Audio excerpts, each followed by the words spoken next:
Assalamualaikum warahmatullahi wabarakatuh. Halo guys, di sini saya akan membahas tentang perencanaan sumber daya manusia, yang dimana ada anggota kelompok kami yaitu Dewi Purnamasari, Nur Fadila saya sendiri, dan Devita Maharani.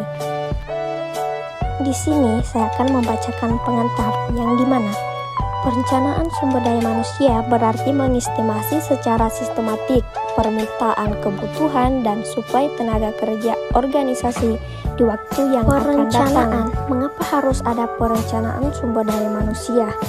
Harus karena perencanaan membantu untuk mengurangi ketidakpastian di waktu yang akan datang, memungkinkan para pengambil keputusan untuk menggunakan sumber daya mereka yang terbatas secara paling efisien dan efektif.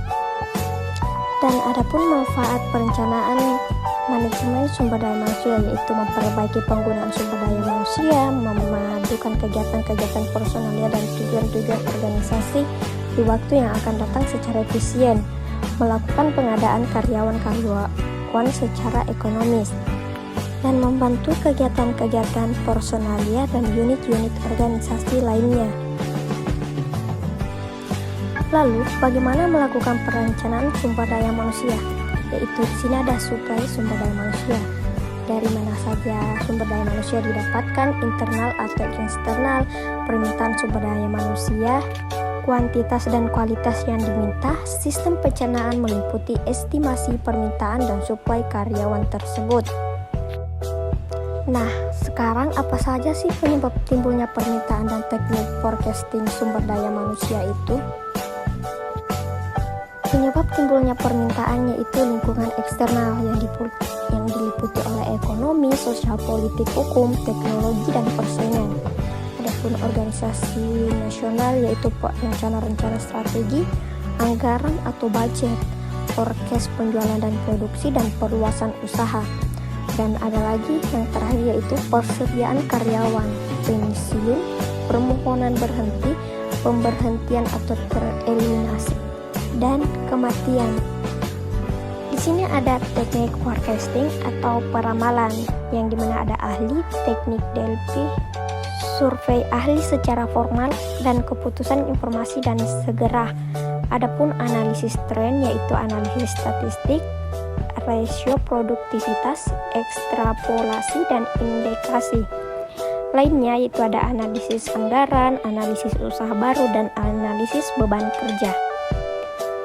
Suplai sumber daya manusia yaitu terdiri dari internal dan eksternal, yang dimana eksternal yaitu dari orang-orang dalam pasaran tenaga kerja.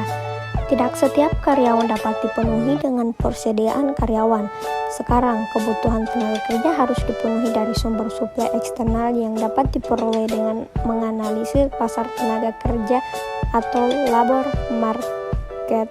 Untuk suplai internal yaitu dari karyawan itu sendiri. Estimasi suplai internal lebih dari sekedar menghitung jumlah para karyawan yang ada, tetapi juga mengaudit untuk mengevaluasi kemanapun para karyawannya. Sistem perencanaan sumber daya manusia. Sistem perencanaan sumber daya manusia pada pokoknya meliputi estimasi permintaan dan suplai karyawan. Ada 4 kegiatan dalam sistem perencanaan sumber daya manusia yaitu inventarisasi persediaan sumber daya manusia, forecast atau peramalan, penyusunan rencana sumber daya manusia, dan pengawasan dan evaluasi.